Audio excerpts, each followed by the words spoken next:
আজকে তো তোমার একটা পরীক্ষা হলো নাকি ফোর্থ ইয়ারের? জি স্যার। জি স্যার। প্রশ্ন টশ্ন কিছু দেখছো?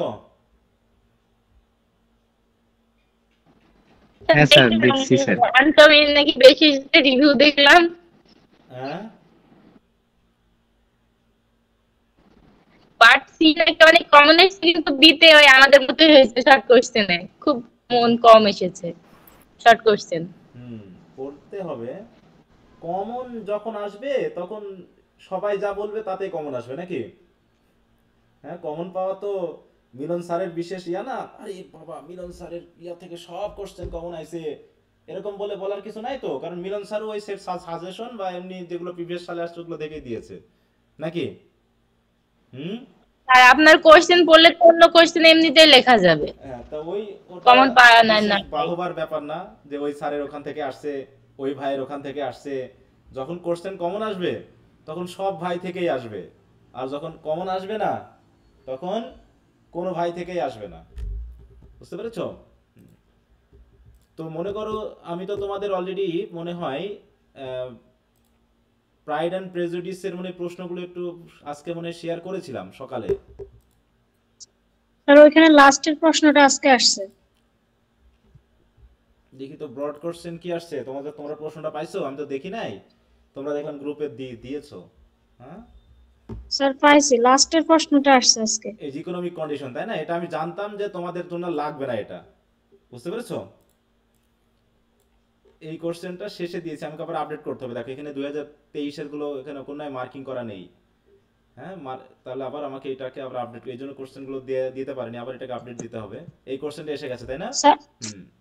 জি স্যার। Broad sir question. আরেকটা আসছে ইম্পর্টেন্স অফ লেটার। হ্যাঁ, লেটার, তাই না? ওটা তো মনে হয় আমি শর্টে দিয়েছি, শর্ট কোশ্চেনে ওটাকে মনে হয় আমি দিয়েছি, দেখি তো।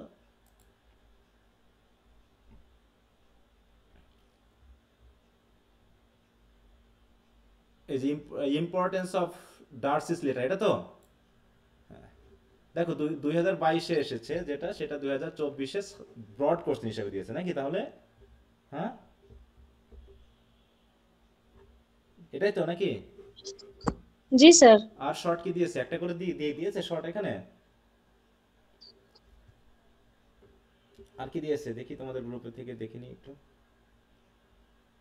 ইংলিশ অনার্স ফোর্থ ইয়ার, এখানে দুটো কোশ্চেন আসছে। ওই যে ইকোনমিক এন্ড সোশ্যাল একটা, আর একটা এসেছে কি importance of letters in the development of plot. আচ্ছা, ইম্পর্টেন্স অফ লেটার্স। আচ্ছা, এখানে শুধু ডার্সির লেটার না, অনেকগুলো লেটার মিলে আসবে তাহলে এই ঘটনাটা, ঠিক আছে? দেখো এটা কিন্তু নতুন কোশ্চেন, হ্যাঁ, একটা হয়তো ইয়া দিয়েছে আর একটা কিন্তু নতুন দিয়েছে। দেখো টেক্সটটা যদি না পড়ে তাহলে এই প্রশ্ন উত্তর করতে পারবে কেউ? বলো। না স্যার, সম্ভবই না। তো এই জায়গাগুলোতে একটু খেয়াল করতে হবে। দেখি তোমাদের ফোর্থ ইয়ারের আমি কি কি, এখানে থেকে বারবার আসছে না, এখান থেকেই দেখি। ওখানে যেহেতু যেতে হবে, এই যে আজকে জিনিসটা ইয়া করেছি 8 তারিখ আজকে। ব্রিফ কি কি আসছে? What type of novel is Pride and Prejudice. আচ্ছা, এটা আসছে তাই তো, হোয়াট টাইপ অফ নোভেল অথবা what is the genre of Pride and Prejudice. আর কি আসছে? What is the name of the D বর্গ স্টেট। এটা তো মনে হয় আগেকার আশা করছেন। What is the name of, what is the name of, এই যেটা আসছে, এই দুটো আসছে। ওই যে who is the most beautiful, তাই না? জেনের আলোচনাটা কোথায় ছিল? জেন, এই যে, এই যে who is the most beautiful of the five daughters of the Bennett. এখানে ডাবল হয়ে গেছে ডটার্স কথাটা। তিনটা আসছে।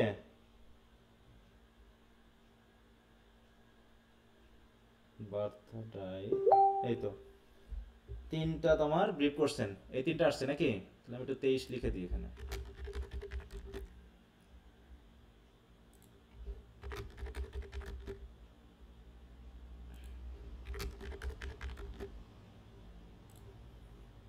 আর শর্টে কি আসছে?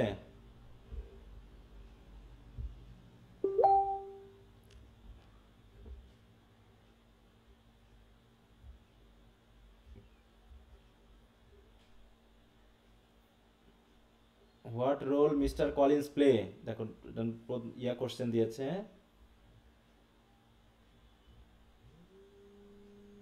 সরি, আমি একটা কল ধরে নিই। আচ্ছা, তো সবাই শুনতে পাচ্ছ? জি স্যার। আচ্ছা, জি স্যার। হ্যাঁ স্যার। ডিপার্টমেন্টের স্যার একটু কথা বললো, তা নতুন করে দিতে হবে। আচ্ছা, তো আমরা সরাসরি ক্লাসে চলে চলে যাই। এমনিতে দেরি করে শুরু করা, আবার একটু দেরি হয়ে গেল। ওকে, তো আমরা পড়ছিলাম হচ্ছে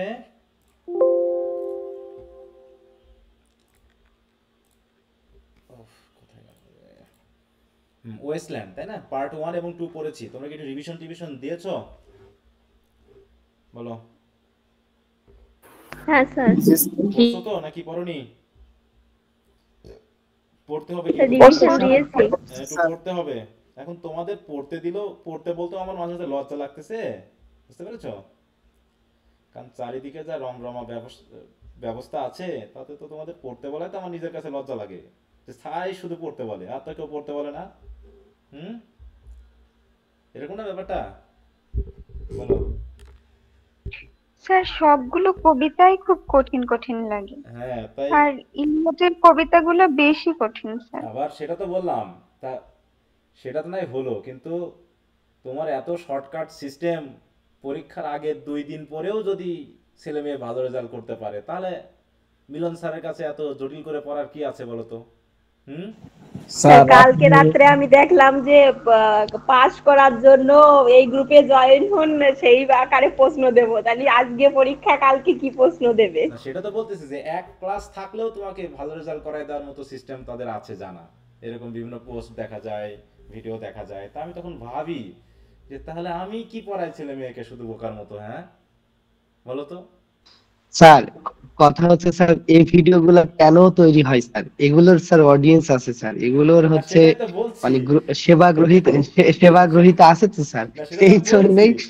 এবং এই কারণে তো আমি মাঝে মাঝে লজ্জা পাই যে আমি যে আমার ছেলে মেয়েদেরকে পড়তে বলি, তারা যদি এই ভিডিওগুলো দেখে, তাহলে মিলন স্যার পড়ায় কি? হ্যাঁ, এত শর্টকাটে হ্যাঁ স্যার, পরীক্ষার ওটাই এক তো। রাতে পড়ে তুমি ভালো রেজাল্ট করবা? ডিপার্ট হ্যাঁ। ডিপার্টমেন্টের বড় ভাই হওয়া সুবাদে স্যার, অনেক ছোট ভাই পরীক্ষার আগে আগে মেসেজ দেয়, কল দেয় যে ভাই কিভাবে পাস করব। এখন কি বলবো স্যার বলেন তো? তো তো এখন সারা বছর পড়িনি, অথচ ক্লাসে কলেজে আসে ওই বদমাইশিগিরি করে বেড়াইছে, হুম হুম। ক্লাস টাস করে নাই, এখন আসে আবার এই যে এগুলা। তো তারা ঠিকই, এই তাই না, হচ্ছে এরকম অবস্থা। সিস্টেমে চলে যাচ্ছে তাদের। মানে এই যে ব্যাপারগুলো, এই জন্য বললাম যে আসলে আমারই তো লজ্জা লাগে যে আমি আমার ছেলে মেয়েদেরকে এত কঠিন করে পড়াই কেন? কি দরকার বলো তো? সামারি টামারি 2-4টা দেবো, এক ক্লাসেই সব শেষ হয়ে যাবে, এক কোর্স। কি দরকার সারা জীবন ধরে পড়াচ্ছি? আমারই তো নিজের লজ্জা লাগছে মাঝে মাঝে। হ্যাঁ।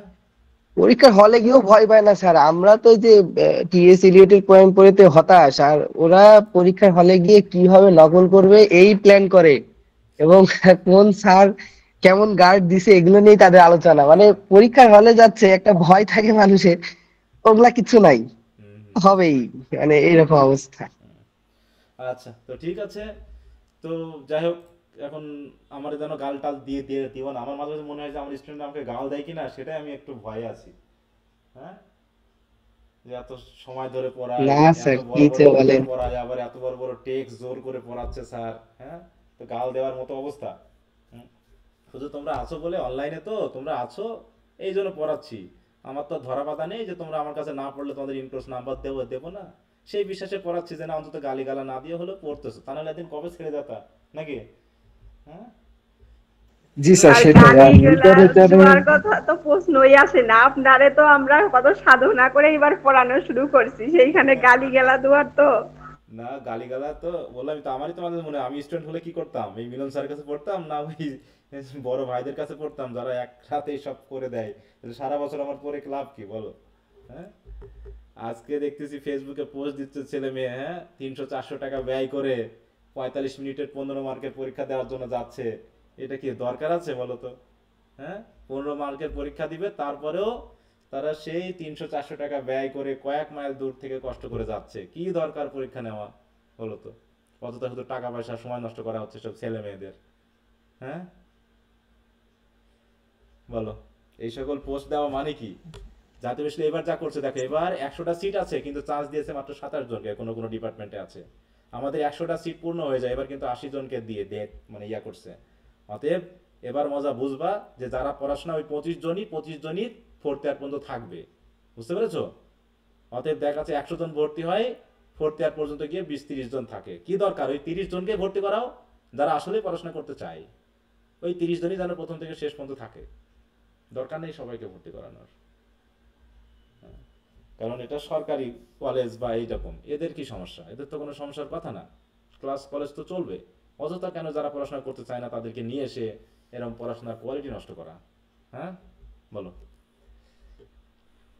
ওকে, তা ওয়েস্টল্যান্ডে আছি আমরা, ওয়েস্টল্যান্ডের চিহ্ন দেখতেছি এগুলো। হ্যাঁ, যে পড়াশোনার ক্ষেত্রে কেউ কেউ জমি জায়গা সব বিক্রি করে আমেরিকায় পড়াশোনা করতে যায়, ঠিক আছে তো?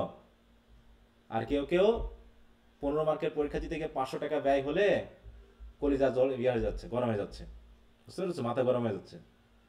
তা তোমার ওই পড়াশোনা দিয়ে কোনো কাজ হবে বলো? কাজ হবে? তুমি পড়াশোনা মনে করতেছো যে টাকা ব্যয় হচ্ছে, 15 মার্কের পরীক্ষা দিব, ঠিক আছে তো? 10 কিলোমিটার দূর থেকে 300 টাকা খরচ করে যেতে হচ্ছে। কি দরকার 15 মার্কের পরীক্ষা না নেওয়া বলো তো? না নিলেই পারতো না? তাহলে এই চিন্তা যদি তোমার মাথায় থাকে, তুমি তোমার জীবনে কি করবে? তাহলে এবার প্রশ্নটা করো, তোমার কি আদৌ পড়াশোনা করা উচিত? উচিত তো না তোমার পড়াশোনা করার।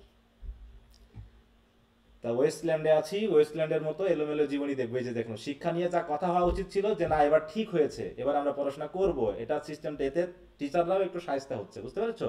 টিচাররা যে ফাঁকিবাজি করতো, খাতা দেখতো না, এটা মোটা করে নাম্বার দিয়ে দিত, সেটা এবার হবে না নিশ্চয়ই। আমি তো ভাবতেছি এবার জাতীয় বিশ্ববিদ্যালয় আরেকটা কাজ করুক, যে প্রতি 3-4 মাসের একটা সিলেবাস দিয়ে দিক, অথবা প্রিন্সিপাল স্যারদেরকে বা ডিপার্টমেন্ট হেডকে ইয়া করুক যে প্রত্যেকটা টিচারের যে কোর্স থাকবে তার একটা 3 মাসের বা 4 মাসের একটা আউটলাইন থাকবে, যে 3 মাসের মধ্যে তাকে এগুলো করে শেষ করতে হবে, যাতে সে প্রথম ইন কোর্সে পরীক্ষাগুলো দিতে পারে, বুঝতে পেরেছো? তাহলে টিচাররাও শায়েস্তা হবে, ওই স্টুডেন্টরাও হবে, আর পড়াশোনার পরিবেশ হবে, এতে একটা ভালো রমরমা বিজনেস চলবে আর কি, মানে কলেজ বিজনেস, মানে এখানে কলেজ চলবে ভালো। তা না হলে সম্ভব না, পড়াশোনা একদম শেষ হয়ে গেছে। তো কিভাবে শেষ হলো? আমরা তো ওয়েস্টল্যান্ড পড়তেছি, দেখতেছি জীবনটা কেমন হয়ে গেছে, সবকিছু আর্টিফিশিয়ালিটি, নাকি? আর্টিফিশিয়ালিটি আর কি? এখানে কি কি আছে বলো? ইমোরালিটি, তারপরে ডিসইলিউশনমেন্ট, অ্যালিয়েনেশন, হ্যাঁ, সব কি নেগেটিভ বৈশিষ্ট্য। আরো পাবো দেখো এই ওয়েস্টল্যান্ডের এই 3rd চ্যাপ্টারে বলছে দ্য ফায়ার সারমন। হ্যাঁ, ফায়ার সারমন দিবে এখন তোমাকে। আমরা কি শুরু করতে পারি? সবাই রেডি? হ্যাঁ স্যার। দেখো গল্পগুলো কিন্তু এই যে আমরা বলতেছি ফ্র্যাগমেন্টেড কি? Fragmented story telling. এটা হচ্ছে কি? এটা হচ্ছে মডার্নিস্ট পোয়েট্রির একটা বৈশিষ্ট্য, তাই না? তো এখানে দেখো সেটা বলছে the river tent is broken, the river tent is broken, the last fingers of leaf clutch and sink into the wet bank. তাহলে এটা একটা ইমেজ, রিভারের যে টেন্ট আছে সেটা ব্রোকেন হয়ে গেছে। রিভারের আবার টেন্ট হয় বলো তো? রিভারের টেন্ট কে? খালের বা নদীর টেন্ট কে বলতে পারো? তার পাশে একটা ওয়ার্ড আছে, সেটা হলো লিফ। লিফ মানে কি? লিফ মানে কি বলো? পাতা। পাতা। তাহলে পাতা কি আছে? গাছ। তাহলে রিভার টেন্ট মানে হচ্ছে গাছকে বোঝায়, ঠিক আছে? রিভার টেন্ট মানে গাছ, তার মানে গাছগুলো কি কি কি হয়ে গেছে? গাছ সব ব্রোকেন হয়ে গেছে। হ্যাঁ, এবং এখানে ব্রোকেন হওয়া মানে কি? শেড নাই। টেন্ট মানে কি? শেডি অবস্থা। টেন্ট মানে তো আমরা জানি যে একটা তাঁবু মতো। তাহলে গাছ অনেক সময় কি করে? আমাদেরকে ছায়া দেয়। তো সেই তাঁবুটা ভেঙে গেছে। তাঁবু ভেঙে যাওয়া মানে গাছের পাতা ঝরে গেছে, ওর নিচে দাঁড়াই আর কাজ হচ্ছে না, ঠিক আছে? এবং the last fingers of leaf, এবং ওই গাছের যে শেষ পাতাটুকু, সেই পাতার যে অবশিষ্টাংশ সেটাও কি অবস্থায় আছে? Clutch and sink into the wet bank. ওই নদীর যে কুল আছে বা পাড় আছে বা খালের যে পাড় আছে, সেই খালের পাড়ের ওয়েট ব্যাঙ্ক মানে কি? ভেজা স্যাঁতসেঁতে জায়গাতে ওই পাতার কিছু অংশ ওখানে লেগে গেছে এবং সেখানে ডুবে যাচ্ছে। মানে কি এখানে কি কি সিম্বলাইজ করতে পারে এটা দিয়ে বলো? যে আশ্রয়ের যেটুকু ছিল বাকি সেটা আস্তে আস্তে কি কি হয়ে যাচ্ছে বলো?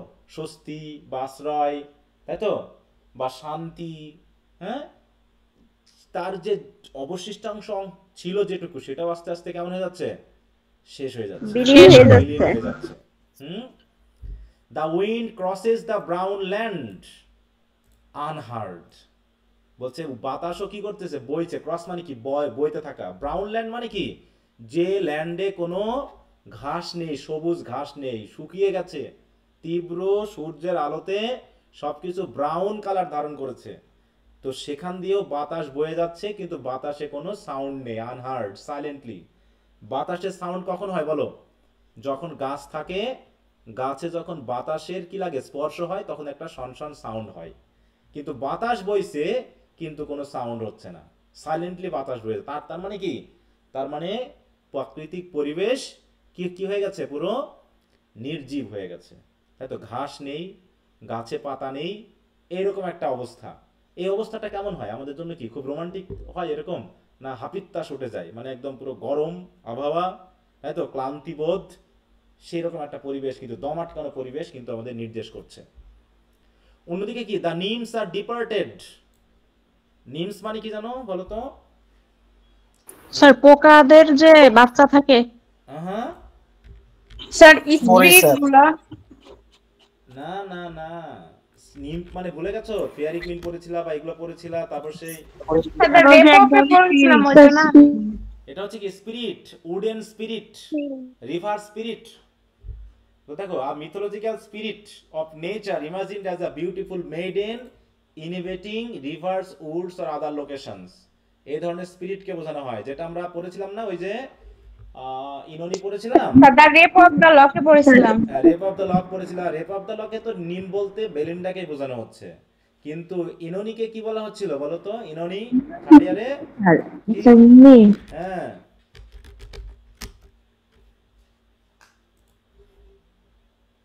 দেখো ইনোনি কি, এই যে, হ্যাঁ, ইনোনি as the goddess বলা হচ্ছে বা নিম বলা হচ্ছে কোন জায়গাতে, ঠিক আছে তো? এই যে নিম, হ্যাঁ, নিম, দেখো ইনোনি ওয়াজ আ নিম ইন গ্রিক মিথোলজি, ঠিক আছে তো? এই হচ্ছে নিম। সেই নিম পেরাও কি এই নদীতে আর নেই বা গাছে আর নেই, তাই বলছি দ্য নিমস আর ডিপার্টেড।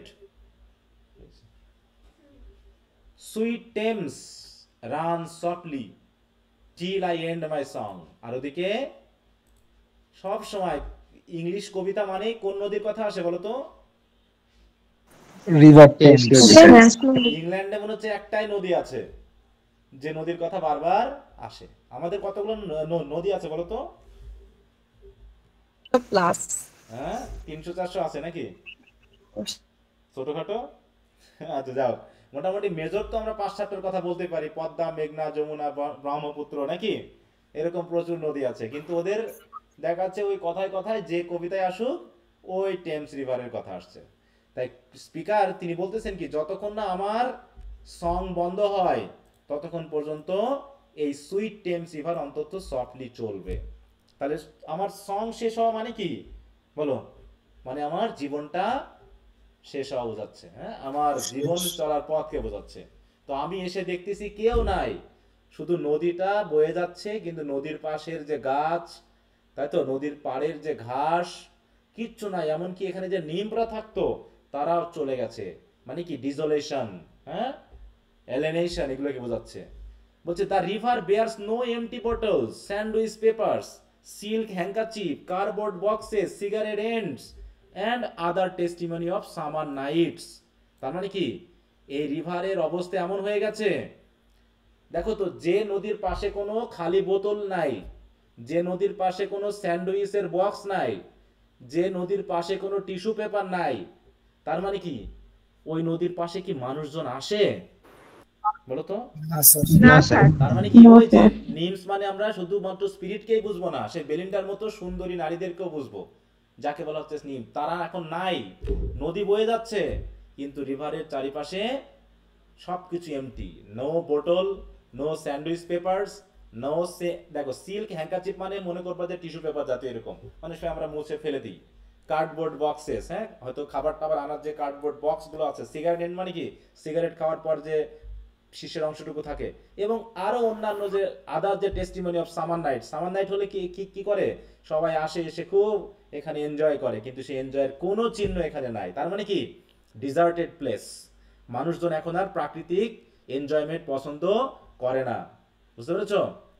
প্রকৃতি বা প্রাকৃতিক এনজয়মেন্ট মানুষ আর এখন পছন্দ করে না। কারণ কি দ্য নিমস আর ডিপার্টেড, তাকে এই কথাগুলো কয়েকবার বলা হচ্ছে। And their friends the loitering years of city directors departed. এমনকি শুধু নিম পেরা না, নিমদের যে ফ্রেন্ড আছে মানে কি সুন্দরী মেয়েদের যে বয়ফ্রেন্ড গুলো আছে, তারাও কি করেছে, যারা এক একজন কি সিটি ডিরেক্টর, তারা বড় বড়, হ্যাঁ বড় বড় কোম্পানির মালিক, বড় বড় তারা বিজনেসম্যান, তারা অনেক টাকাওয়ালা, তারাও কি হয়েছে ডিপার্টেড করেছে, হ্যাভ লেফট নো অ্যাড্রেসেস, এবং তারাও এই যে নিমদেরকে ত্যাগ করেছে। কারণ কি তারা আজকে আর সামার নাইট করতে আসে না। কারণ কি বলো? কারণ আজকে তাদের বয়ফ্রেন্ডরা কি কি হয়ে গেছে, বড় বড় বিজনেসম্যান, বড় বড় টাকাওয়ালা মালিক, তারাও তাদেরকে ছেড়ে গেছে এবং কোনো অ্যাড্রেস রেখে যায়নি। এই জন্য ওই যে সামার নাইটের যে মজা, সেই মজা এখন আর করার সুযোগ তাদের নেই। কথা বুঝতে পেরেছো কি বলতে চাচ্ছে? জি স্যার। হ্যাঁ, যে সম্পর্ক, হ্যাঁ কমিউনিকেশন লেফট, দেখো হ্যাভ লেফট নো অ্যাড্রেসেস মানে কি ওই যে আমরা আগের গুলোতে যা পেয়েছি, কমিউনিকেশন হচ্ছে না, হ্যাঁ no communication between the nymphs and their friends because they are busy with their own activities. হ্যাঁ, এবং বলছে by the waters of Leman I sat down and wept. আর আমি যে স্পিকার আর কি, সে কি করছে, লেমন এক নদীর নাম, সেই নদীর পাশে বসে আমি শুধু বসে বসে কি করছি, কান্না করতেছি। আর যতক্ষণ কান্না করতেছি এদিকে sweet Thames run softly till I end my song. Sweet Thames soft, দেখো run softly for I speak not loud or long, মানে আমি কথাও বলতে পারছি না, আমি গানও করতে পারছি না, তাই তো?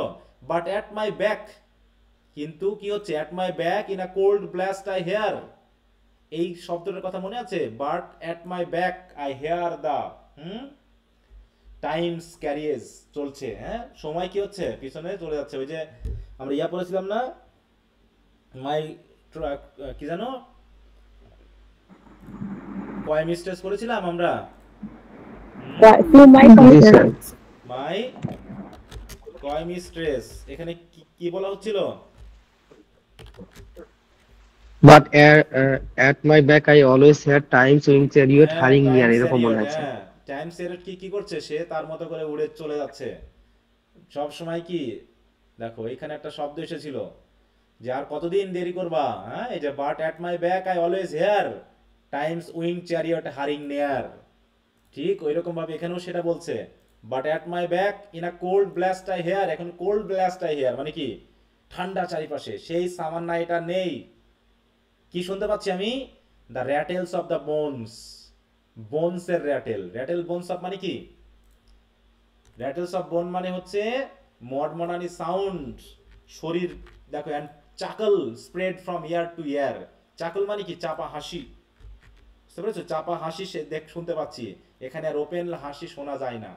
দেখো এখানে মিনিংটা কি বলতে যাচ্ছে, কোথায় কি হলো,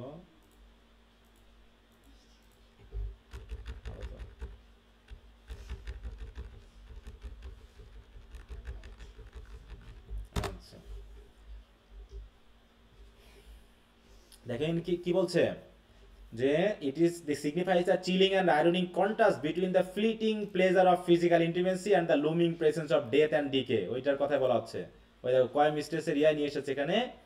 তারপরে দেখো in the context the cold blast মানে কি, কোল্ড ব্লাস্ট মানে শরীরের যে গরম ভাব, নাকি বৃদ্ধ যখন হয়ে যায় মানুষ, তার শরীরে সে উষ্ণতা থাকে, বলো তো রক্ত কি ঠান্ডা হয়ে যায় নাকি, সেই কোল্ড ব্লাস্টে শুনতে পাচ্ছি কি র্যাটেল অফ বোনস মানে কি, র্যাটেল অফ বোনস মানে হচ্ছে হাড়ের খটখটানি সাউন্ড। হ্যাঁ দেখো র্যাটেল অফ বোনস আসলে কি ফ্রেজ, এটা দিয়ে আসলে কি নির্দেশ করে? আমাদের বৃদ্ধ হয়ে গেলে হাড় মটমটি রোগ হয়, হাড় মটমটি রোগ শুনেছো কখনো? হ্যাঁ আগে খুব গল্প শুনতাম দাদু দাদির কাছে, তো এই বিভিন্ন রাজা রানীর বইয়ের মানে রাজাদের বা রানীদের কি কি হতো জানো, হাড় মটমটি রোগ হতো।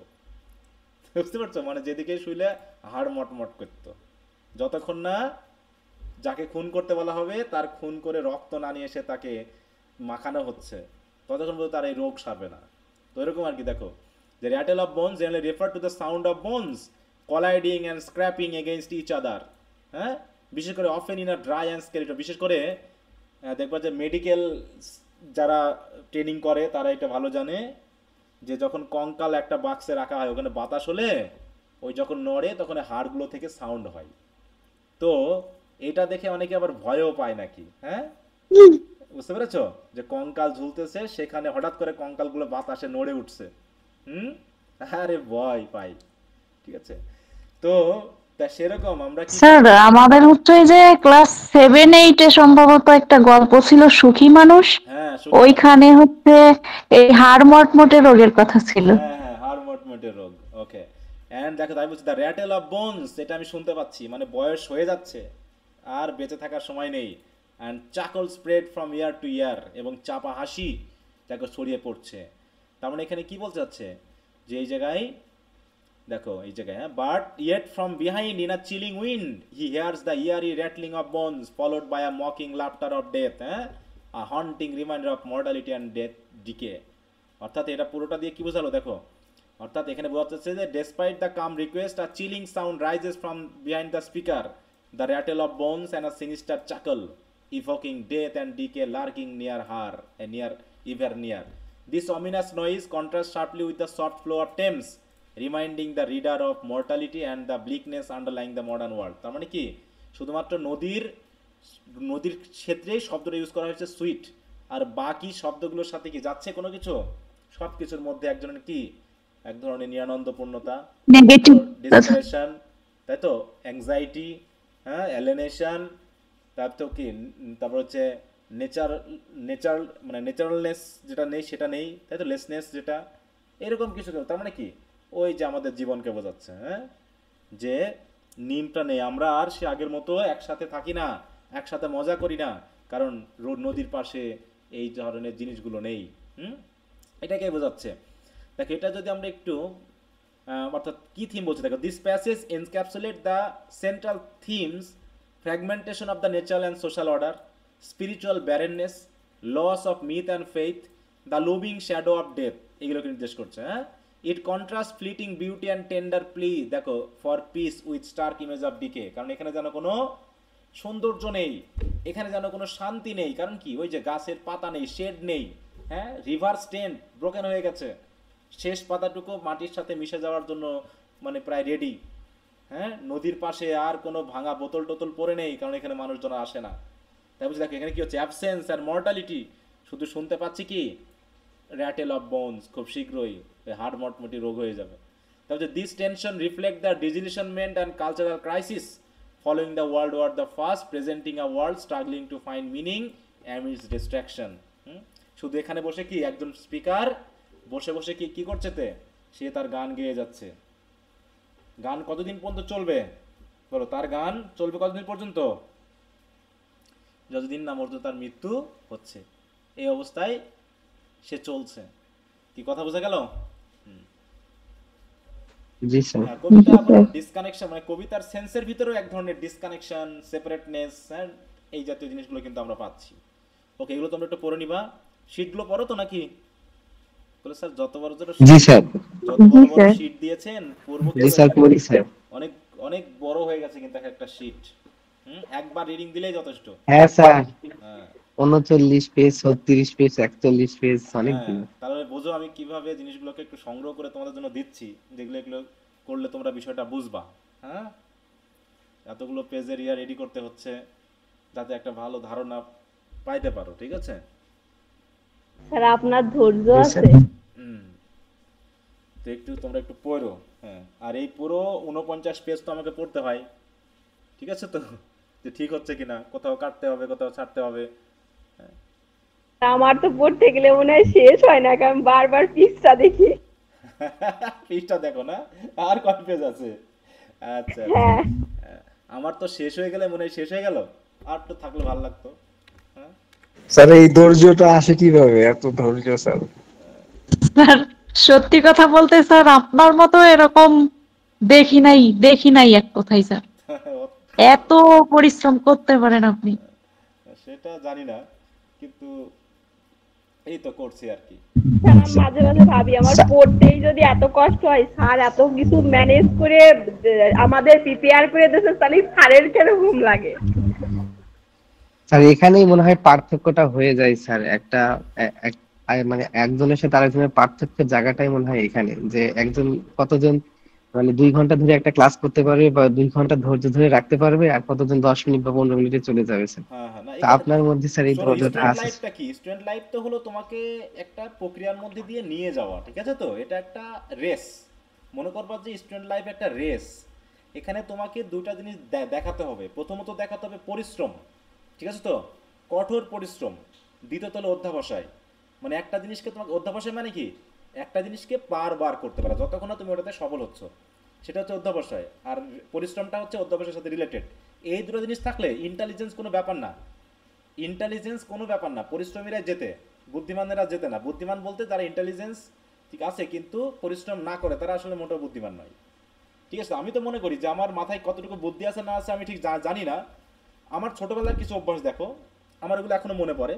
যে আমার হলো শুধু মনে হয়, দেখো আমি যখন জমিতে কাজ করতাম, বুঝতে পারছো? জমিতে কাজ করতাম আমি আর দাদু, বিশেষ করে মনে করো যে ওই কচু লাগাতাম, তারপর হচ্ছে মরিচের জমিতে কাজ করতাম যখন, তখন মনে করো দাদি খাবার নিয়ে গেছে, দাদু বলতেছে খেতে আয়। তখন আমার মনে হতো এই তো এক হাত শেষ করেই যাই। এক হাত শেষ করার পর মনে হতো যে আরও একটু বাকি আছে, তো ওটুকু শেষ করে যাই। এরকম শেষ করতে করতে দেখা যাচ্ছে 2-3-4 হাতের কাজ হয়ে গেছে কিন্তু অলরেডি। তো এই জায়গাটা আমার ছোটবেলা থেকেই আছে, ঠিক আছে? তো তো যখন একটা কাজ করতে বসি তখন এই জিনিসটা ঘটে যে আর একটু পড়ি না, এটা শেষ করে যাই, ওই পেজটা শেষ করে যাই। এই করতে করতে দেখা যাচ্ছে অনেকখানি আগিয়ে যাই। মানে মূল কথা হলো আগ্রহটা বশত কাজ করতে হবে। হ্যাঁ, এই জন্য একটু পরিশ্রম জি করতে স্যার। হবে, ধৈর্য থাকতে হবে, এবং এই পরিশ্রম তোমাকে নিয়ে যাবে। আমি তো মনে করি যে আমার মাথায় যে খুব বেশি বুদ্ধি আছে তা না, আমি কিন্তু একটা বোকা শোকা একটা ছেলে, ঠিক আছে? তো আমার দাদু তো অন্তত বলতো যে আমি একটু বোকা। হ্যাঁ, কিন্তু ওই আমাকে মনে হয় যে আমার বুদ্ধি টুদ্ধি না হোক, আমার পরিশ্রম জিনিসটা আমাকে হয়তো আগিয়ে নিয়ে গেছে আর কি। হ্যাঁ, এটা হচ্ছে ব্যাপার। আর আরেকটা বিষয় আমার ছিল, ছোটবেলা থেকে আমি নিজের কাছে একটা প্রতিজ্ঞা করছিলাম যে কাজ দেখলে যেন আমি কখনো ভয় না করি। কারণ আমাকে প্রথম দেখাতে মানুষ একটা শব্দ ইউজ করবে, বুঝতে পেরেছো? প্রিয়া মণ্ডল, জি স্যার। হ্যাঁ, বুঝতে পেরেছো? আমাদের সাথে একটা শব্দ খুব জড়িত, আমাদের দেখার সাথে সাথে একটা শব্দ মানুষ বলে ফেলবে। সেটা জানো কি? বলো।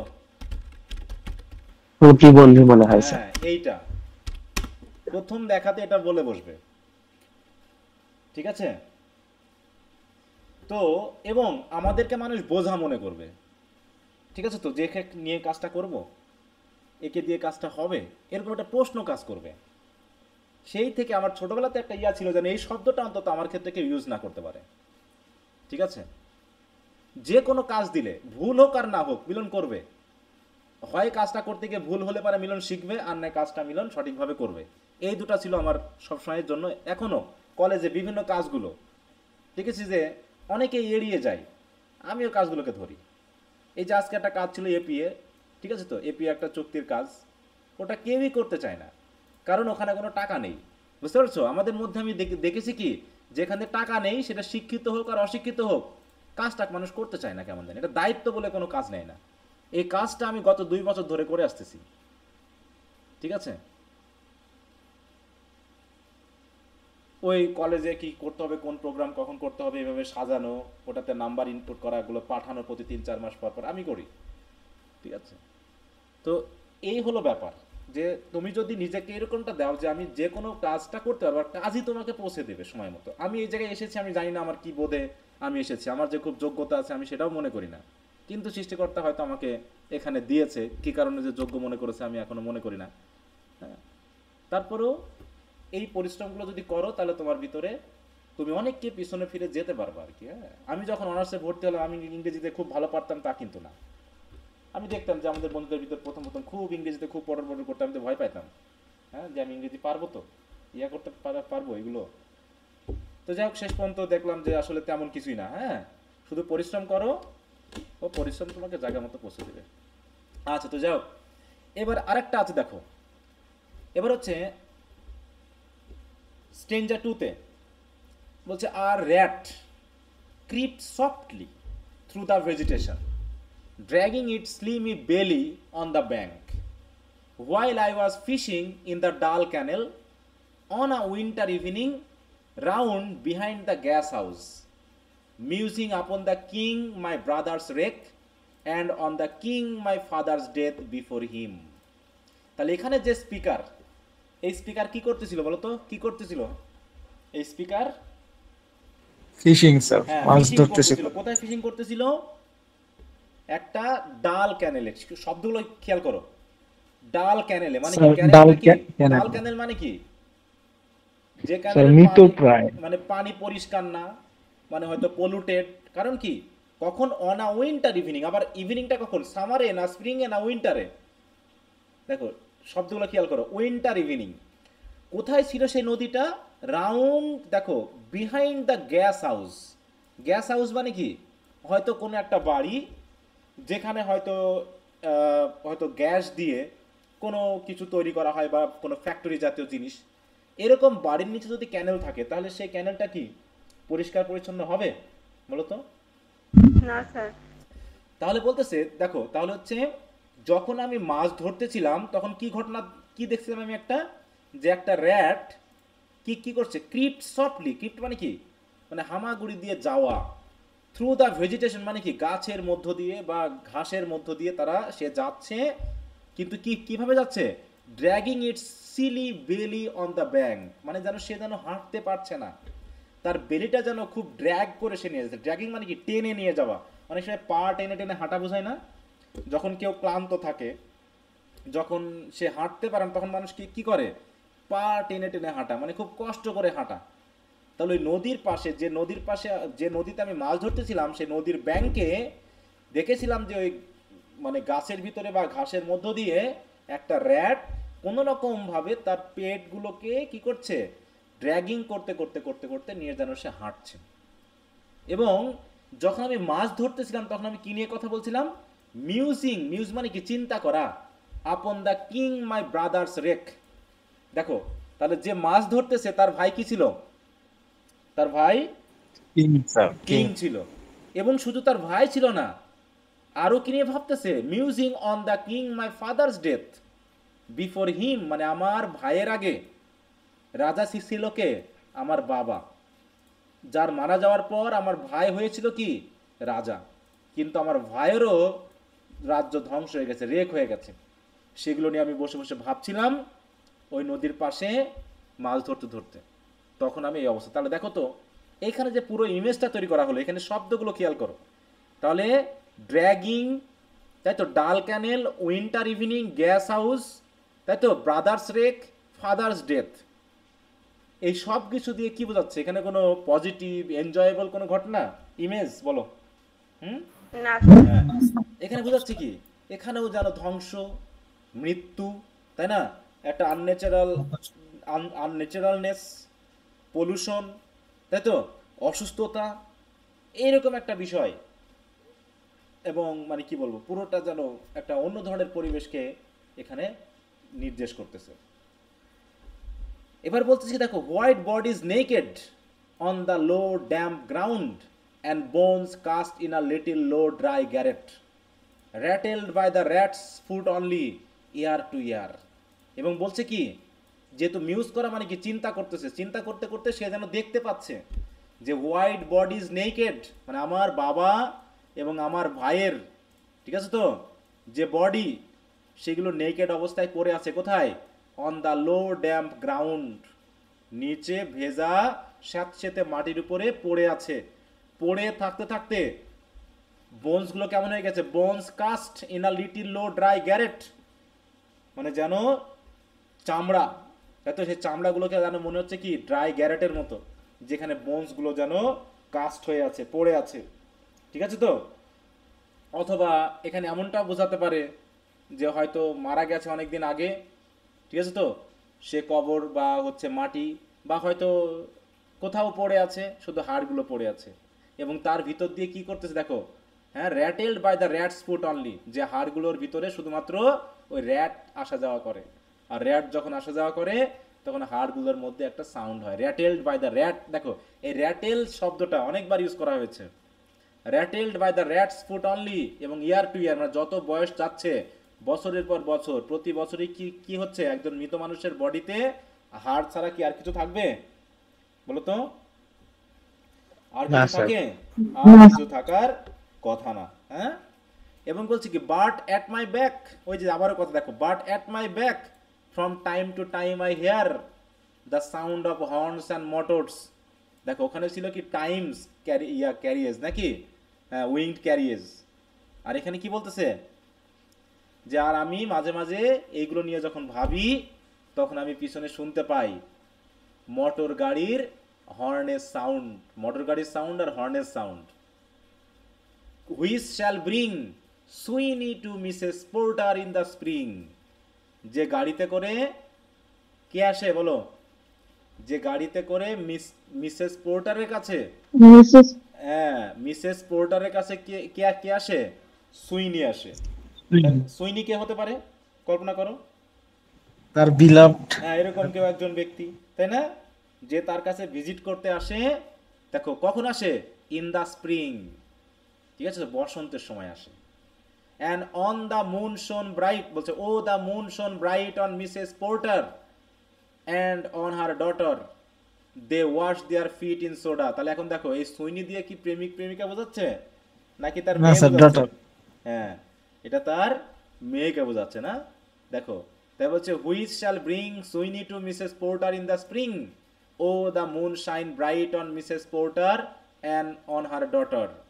কারণ কি, they wash their feet in soda water, মানে তারা বাইরে বসে উন্মুক্ত মাঠে হয়তো সোডা ওয়াটার দিয়ে তারা তাদের যখন পা পরিষ্কার করতেছে, যখন পা পরিষ্কার করতেছে তখন তাদের উপরে চাঁদের আলো ব্রাইটলি কি কি হচ্ছে, আলো দিচ্ছে। হ্যাঁ, এখন সোডা ওয়াটার দিয়ে পা ধুচ্ছে, সোডা ওয়াটার দিয়ে পা ধোয়া মানে কি বলো, কি বলতে চাচ্ছে এটা দিয়ে? ম্যানিকিওর ওরকম টাইপের কিছু করে বোধহয়। হ্যাঁ বলো।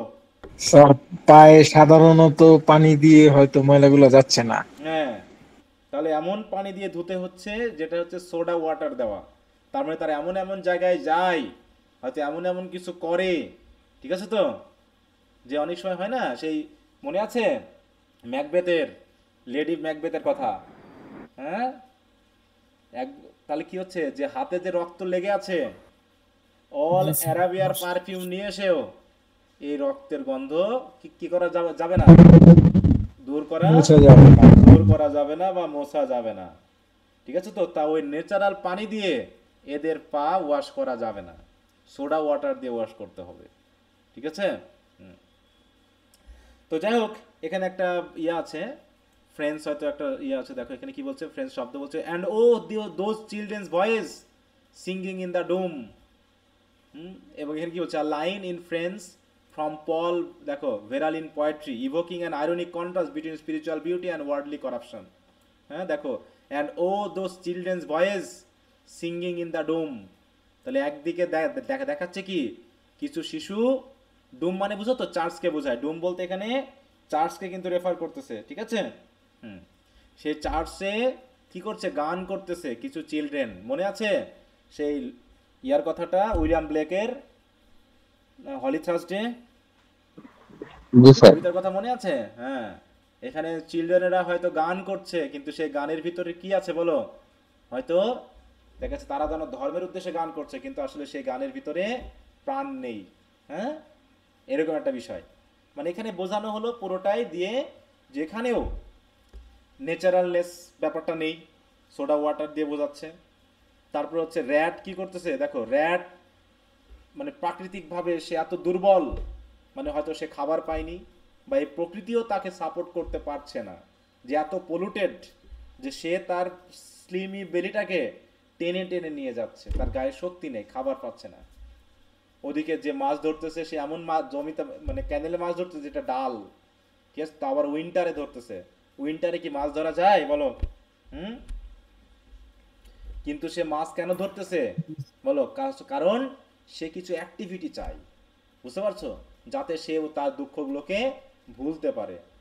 ভাইয়ের মৃত্যু, বাবার মৃত্যু, ঠিক আছে তো, এবং তাদের নেকেড বডি মাটিতে পড়ে আছে, হাড়গুলো দেখা যাচ্ছে, ঠিক আছে তো, বছরের পর বছর শুকিয়ে হাড়গুলো যেন, ঠিক আছে। এ দেখো বলছে কি, cast in a little low dry garret. Low dry garret মানে কি, এখানে বলছে কি, লো ড্রাই গ্যারেট মানে হচ্ছে তোমার ওই যে দেখো এখানে এক ধরনের, গ্যারেটটা দিয়ে একটু বুঝি,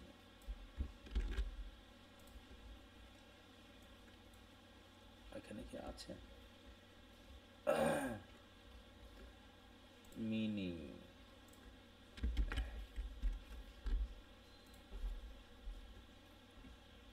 এই যে দেখো, আর top floor or attic room specially in a dismal one.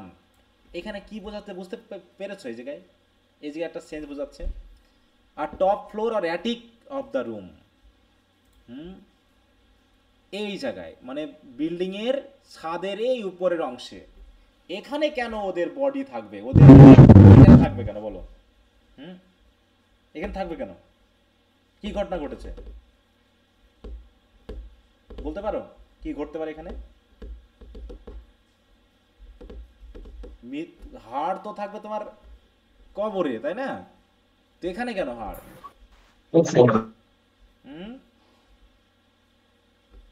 কি হতে পারে বলতে পারবা? এটা দিয়ে কি নির্দেশ? হয়তো স্যার ওনারা মরে গেছে, উনি একাই থাকতেন, ওখানেই মরে গিয়ে ওখানেই না না হাড়গোড় হয়ে গেছে। এরকম না। খুন করে তাদেরকে মনে করো কি করা হয়েছে, ওখানে গোপন জায়গায় ক্রাইম পেট্রোল মনে হয় তোমরা দেখো না খুব একটা, না? না স্যার দেখি। কি করে মানুষকে খুন করার পর কি করা হয়, কোথায় কোথায় রাখে?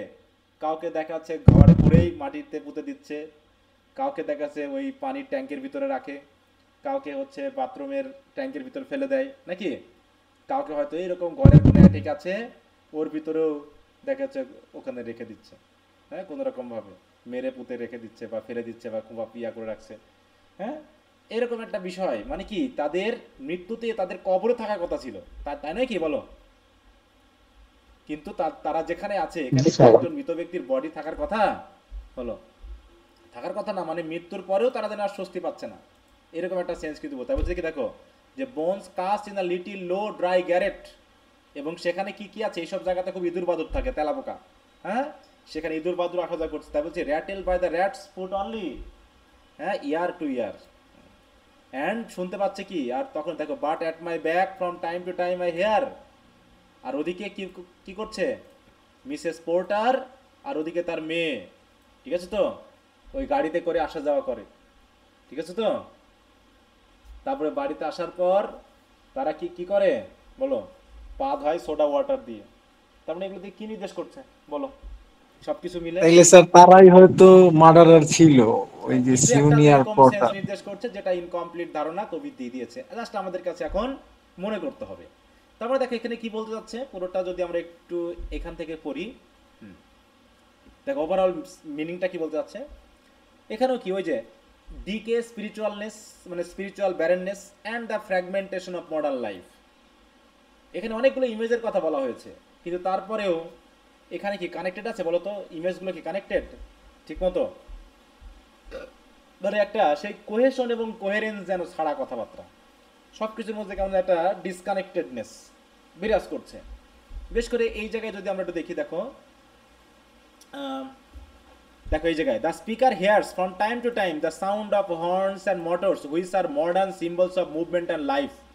This contrast between the Deathly stillness of the canal and the mechanical noise behind him represent the juxtaposition of past spiritual decay and the present bustling urban life. The modern sound foreshadows Sweeney coming to Mrs. Porter in the spring, a reference to characters who embody and দেখো moral and social corruption. তাহলে কি বলছে, who embody moral and social corruption, তাই তো? কিছু একটা corrupted কাজ তারা করে এসে কি করে, সোডা ওয়াটারে কি করে তারা পা পরিষ্কার করে নাকি, হ্যাঁ, এখানে সেটা বলছে। দেখো ডোমেস্টিক এন্ড সোশ্যাল ইমেজারি বলছে, the image of the moon shining brightly on Mrs Porter and her daughter washing their feet in soda water introduces a scene of domesticity but an undercurrent of artificiality and discomfort. Wishing feet in soda water, a mildly effervescent and unusual choice, suggests attempt to cleanse or refresh oneself, but in a mechanical and superficial way.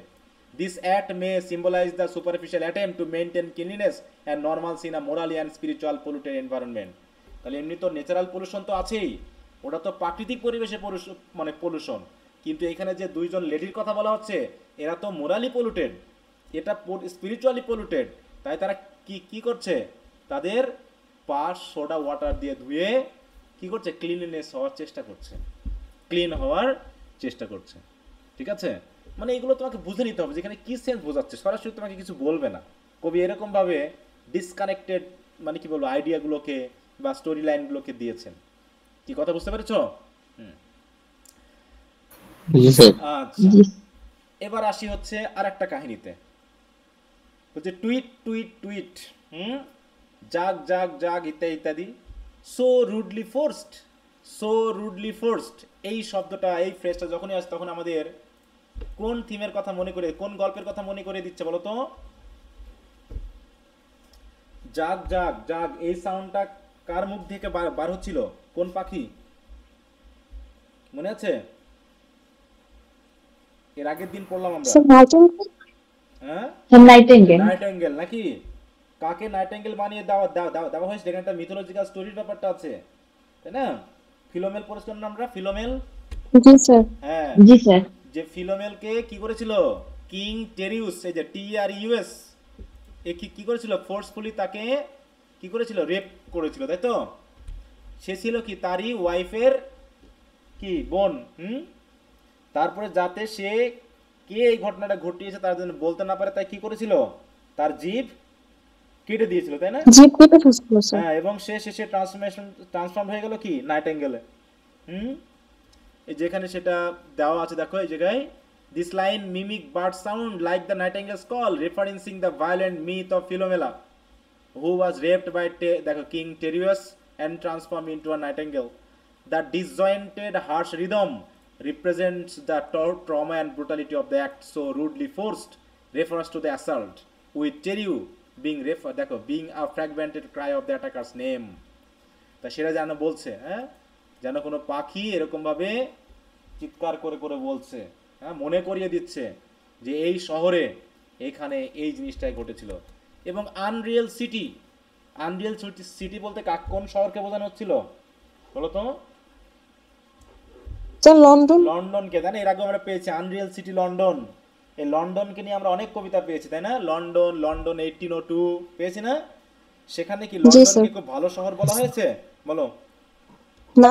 হ্যাঁ, কি হয়েছে দেখো, তাকে কিন্তু ভালো শহর বলা হয়নি, তাকে বলেছে Unreal city under the brown fog of winter নুন। দেখো ফগ হয় কেমন, শীতের সময় ফগ তো হয় ব্রাউন না, ফগ হয় কেমন, হোয়াইট হয়, তাই না?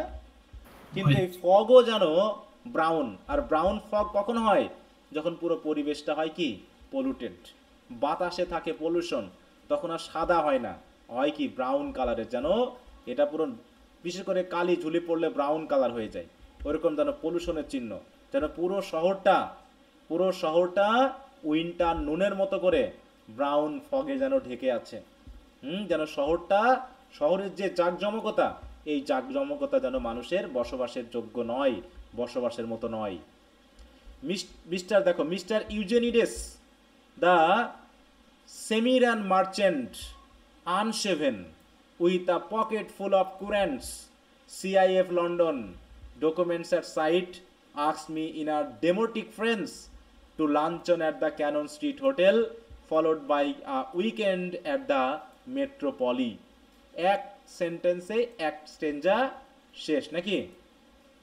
তো এরকম একটা শহর যেটা হচ্ছে সত্যিকারের শহর না, দূষিত, পলিউটেড, সেটা হচ্ছে কি, সেটা মানে কি বলবো, প্রাকৃতিক দূষণে হোক অথবা মানুষের জন্য হোক, এই শহরটা হচ্ছে আনরিয়েল সিটি। আর এই শহরের একজন ক্যারেক্টারকে উল্লেখ করা হয়েছে, তার নাম কি দেখো, তার নাম হচ্ছে কি মিস্টার ইউজেনিডাস। ইউজেনিডাস সে হচ্ছে কি একজন স্যামির্না মার্চেন্ট। মার্চেন্ট, সে হচ্ছে একজন স্যামির্না। স্যামির্না একটা শহর, তাই তো? হ্যাঁ, সেই শহর থেকে আসা একজন নাবিক, মার্চেন্ট, নাবিক তো না, ব্যবসায়ী। তার অবস্থা কি বলো? শিল্পপতি। আনসেভেন। আনসেভেন মানে কি? দাঁড়িয়ে আছে যার হ্যাঁ, মানে সে সে এত ব্যস্ত তার মানে তার অ্যাক্টিভিটি নিয়ে, তার সময় নেই সেভ করার। With a pocket full of currants. Currants মানে বুঝো তো? কোরেন্ট মানে হচ্ছে মানে বিভিন্ন জিনিসপত্র আর কি। মানে তার হয়তো যে ড্রেস আছে, বিশেষ করে যারা ফ্যাক্টরিতে কাজ করে, বিশেষ করে ফ্যাক্টরিতে বা গ্যারেজে যারা কাজ করে, তাদের পোশাক আশাক কেমন হয় বলো তো? ময়লা আবর্জনা। এখানে ফল দেখাচ্ছে কোরেন্টস, আসলে এখানে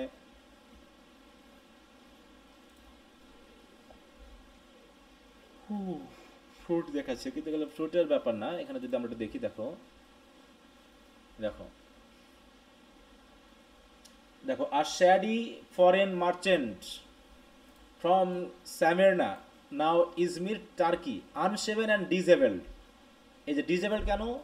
কারণ সে তো ওই যে বলে কি যেন এখানে কথা ইউজ করা হলো, আনশেভেন নাকি?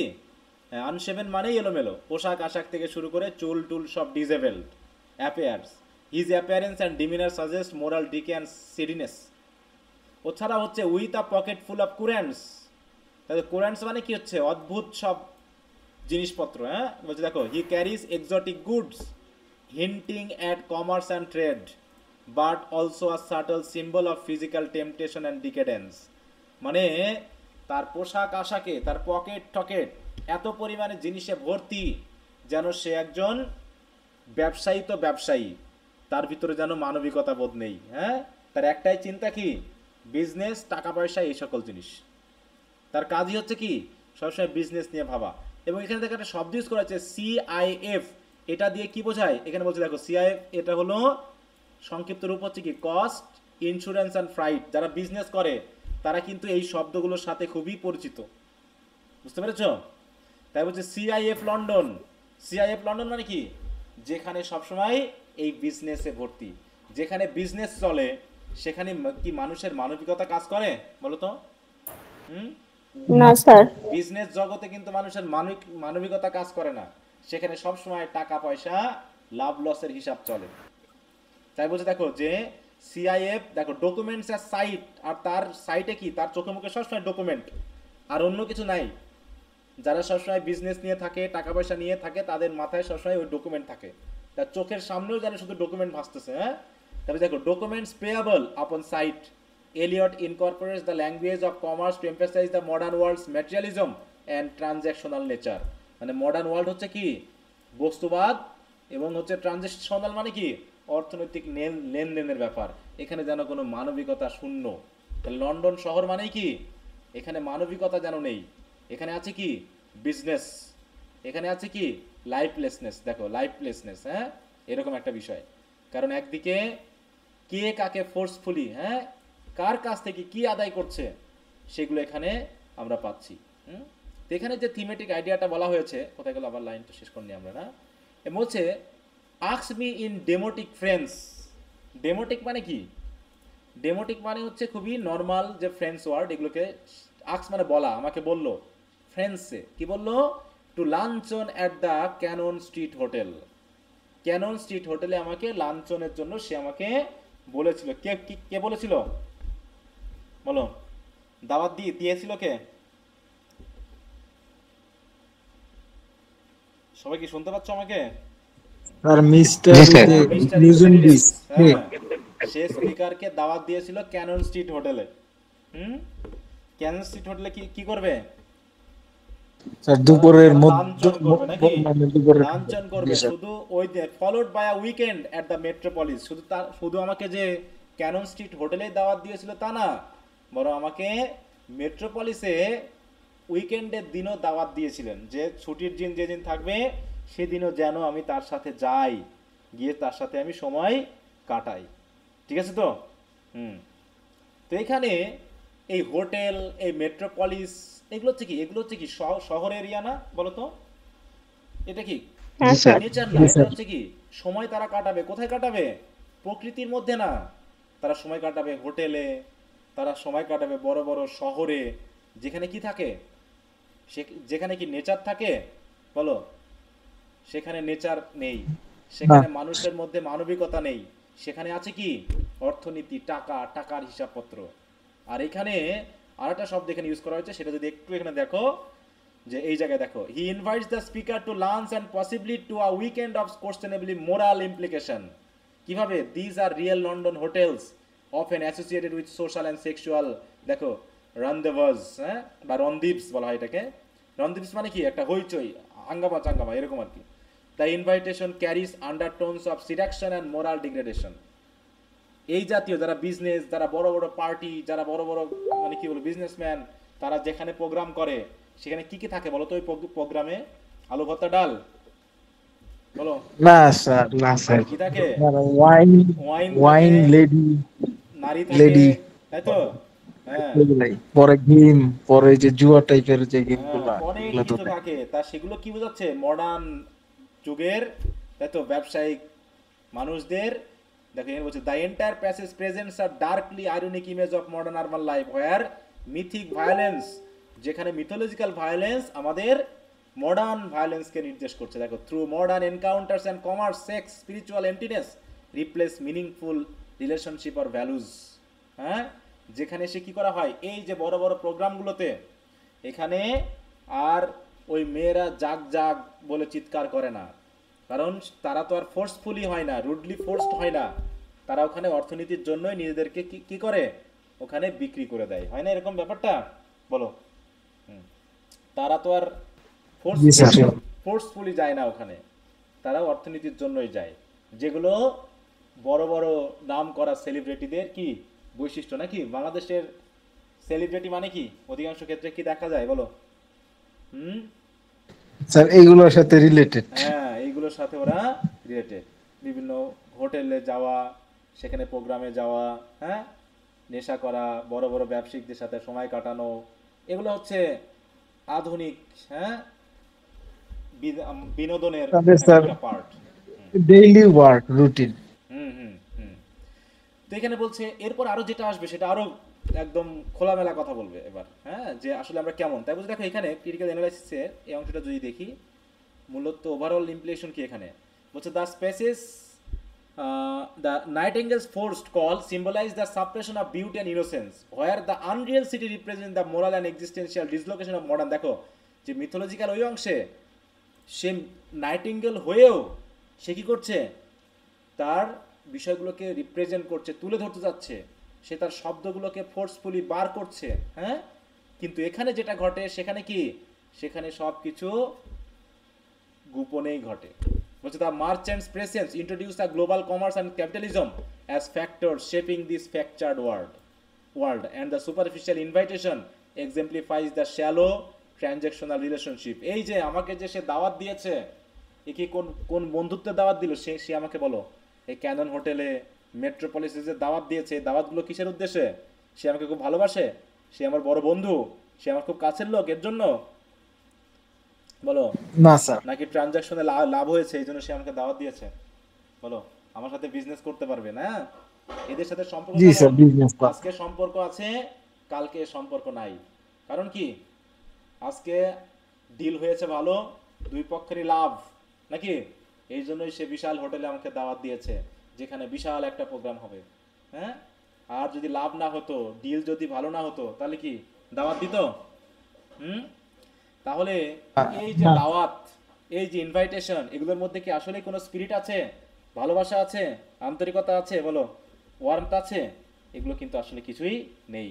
কারণ কি, ওই যে tata bye bye good night পড়ছিলাম না একটা এর আগে, প্রোগ্রাম শেষ, তারপরে রাত হয়ে গেল, tata bye bye good night শেষ।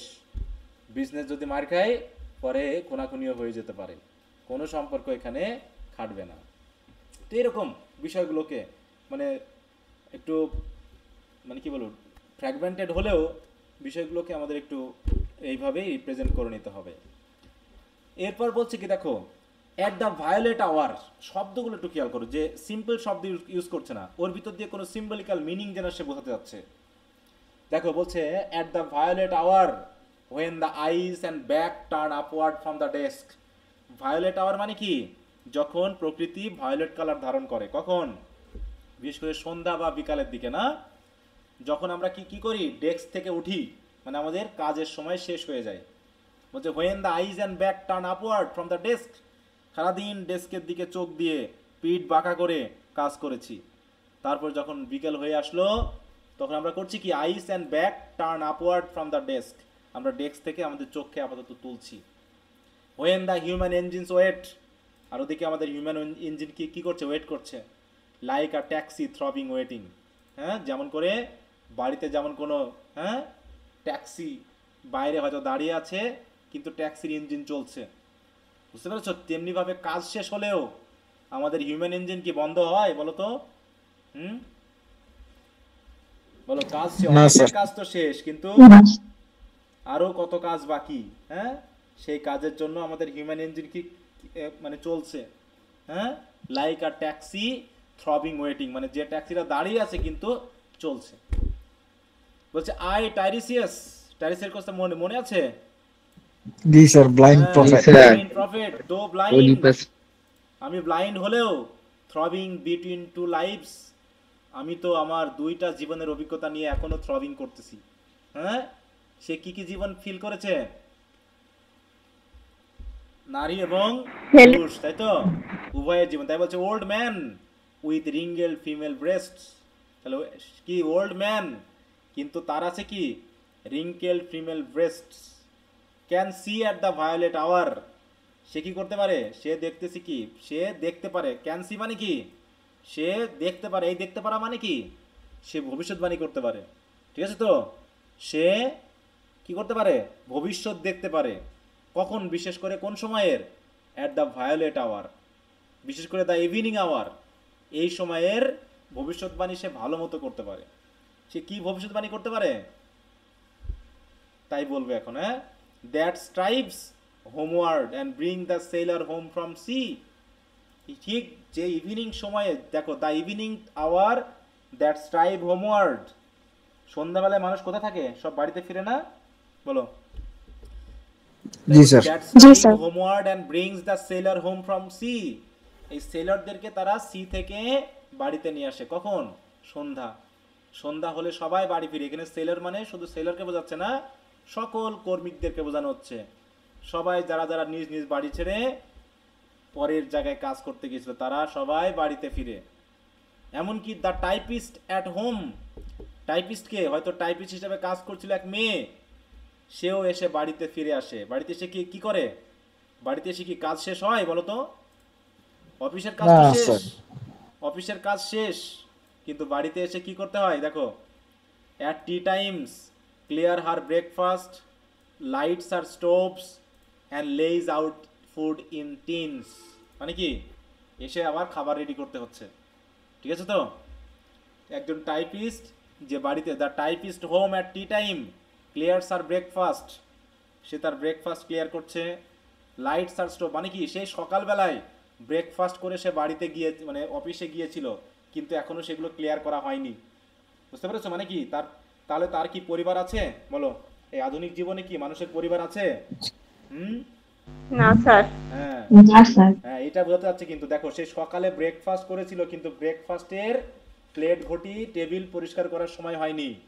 সে সন্ধ্যাবেলায় বাড়িতে ফিরে এসে সেগুলোকে সে পরিষ্কার করছে। ঠিক আছে তো, তাহলে যে clears her breakfast, lights her stove, সে এসে খাবার রান্না করার জন্য সে আবার এখন স্টোভ জ্বালাচ্ছে। And lays out food in tins, এবং টিনে যে দেখো টিন থেকে খাবার বার করছে সেইগুলো স্টোভে গরম করে খাবে। তাহলে এগুলো কি ন্যাচারাল ফুড নাকি প্রসেস ফুড বলো তো? Process food. মানে কি, তাহলে আমরা এত ব্যস্ত, ঠিক আছে তো, যে মেয়ের তাহলে কি এর সংসার হবে বলো? তাহলে তো তার সংসার হয়তো একাকী। সে কি করছে, সে এসে তার বাড়ির স্টোভ জ্বালাইলো। আগে তো মানে স্টোভে রান্না করতো কেরোসিন দিয়ে, তাই না? সেখানে টিন খুলে খাবার বার করে সেগুলোকে স্টোভের উপরে চাপিয়ে দিল, খাবে আর কি, বুঝতে পেরেছো? স্যার টিনটা তার মানে ফ্রিজ না? না, টিন মানে ফ্রিজ না। তৎকালীন সময় কি ফ্রিজ ছিল বলো তো? ফ্রিজ আবিষ্কার হয়েছিল সেই সময়? না স্যার। কৌটায় করে প্রক্রিয়াজাতকরণ খাবার রাখা হতো আগে। ঠিক আছে তো, আচ্ছা।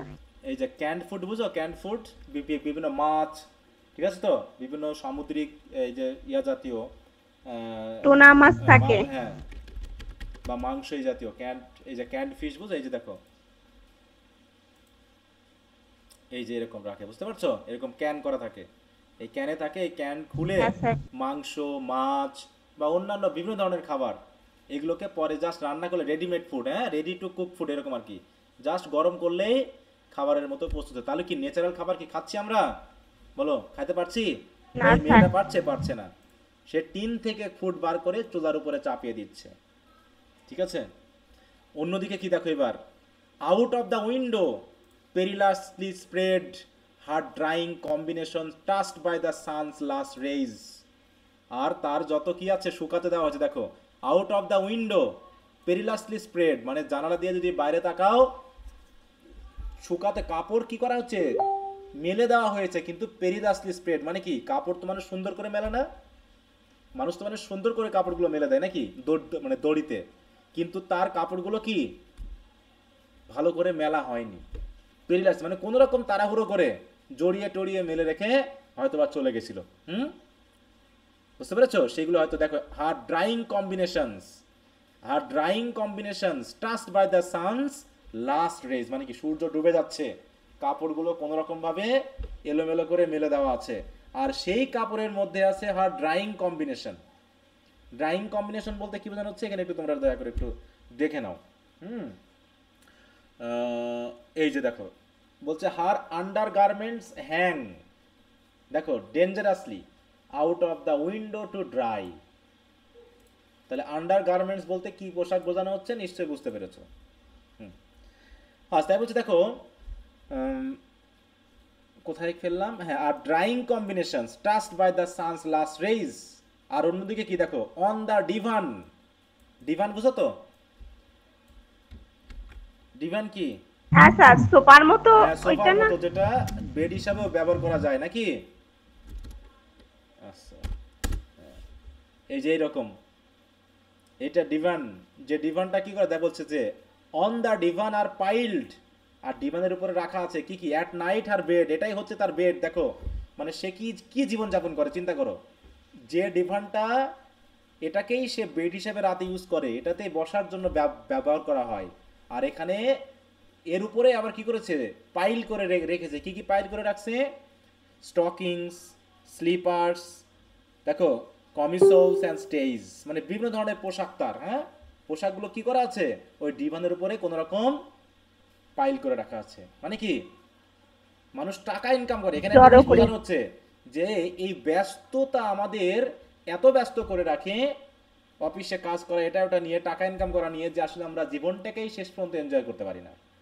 যে টাকা ইনকাম করে আমি পোশাক কিনতেছি, সেই পোশাকগুলোরও যত্ন নেই, যে টাকা ইনকাম করে আমি সুখে শান্তিতে থাকবো বলে ভেবেছি, আমার ঘুমানোর সুযোগ নেই, ঘুমানোর জন্য একটা ভালো খাটেরও প্রয়োজন মনে করছি না, কারণ কি দিনের বেলায় তো স্পিড দেওয়ার সুযোগ নেই, রাতের বেলায় এই একটা ডিভান হলে চলে, এটা দিয়েই মোটামুটি ঘুমটা হলেই সকালে উঠে তো আবার অফিসে দৌড়, কারণ সে কি কিসের কাজ করে, সে একজন টাইপিস্ট, কি কথা বুঝতে পেরেছো? তাহলে এই হচ্ছে তার জীবন। এখানে দেখো পোশাকগুলোর কথা একটু খেয়াল করে বলছে, the last rays of sunlight touch her drying clothes, her divan which serves as her bed at night is messy, মানে কি কাপড়ে এলোমেলো করা, দেখো it is covered with stocking, slippers, other women garments, অতএব এইভাবে চলছে তার জীবন, ঠিক আছে। তো এই জীবনের কি কোনো মানে আছে? এই জীবনটা চলবে কতদিন পর্যন্ত বলো, যতদিন না আমি রিটায়ারমেন্টে যাচ্ছি, তারপরে রিটায়ারমেন্টে যাওয়ার পর কি আসলে জীবনটা এনজয় করতে পারবা বা পারা যায় বলো তো? না স্যার, না স্যার, যায় না, হ্যাঁ, রোগ শোক কত কিছু, কত কিছু, তার মানে জীবন শেষ। তাই বলছে, সেটাই বলতে হচ্ছে যে আমরা আধুনিক মানুষেরা কত ব্যস্ত যে আমরা আমাদের মতো এনজয় করার সুযোগ পাচ্ছি না। সুতরাং I Tiresias old man with wrinkle dugs মানে ব্রেস্ট বোঝানো হচ্ছে, wrinkle breast perceived the scene, এবং আমি যেহেতু সন্ধ্যা হলেই সব কিছু বুঝতে পারি, সন্ধ্যা হলেই আমি বুঝতে পারি, অ্যান্ড ফোরটেল দ্য রেস্ট, এবং কি ঘটতে পারে তা কিন্তু আমি আগে থেকেই বলতে পারি। সুতরাং I too awaited the expected guest, কারণ আমিও একসময় এক্সপেক্টেড গেস্টদের জন্য অপেক্ষা করতাম। এই এক্সপেক্টেড গেস্ট কারা বুঝতে পারছো?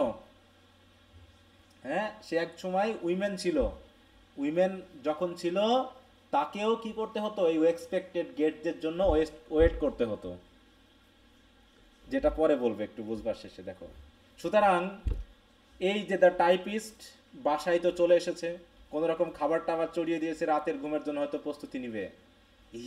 অন্যদিকে দ্য ইয়াং ম্যান, দেখো কারবান কুলার অ্যারাইভস। কারবান কুলার কি, দেখো এখানে একটা নামগুলো অনেকগুলো খেয়াল করবে। দেখো কারবান কুলার মানে হচ্ছে, দেখো এই যে পিম্পল বলবো না, একটু ইমেজটা দেখাই যে তাহলে বুঝতে পারবো। মানে সব ব্রনটন হয় না মানুষের গালে মুখে, হ্যাঁ স্যার ওই রকম আর কি। দেখো মানে ছেলেটার চেহারাও যে সুন্দর তা না, মানে একটা এই দেখো এরকম হয় হাঁটুর, নাকে, গালে, হ্যাঁ দেখো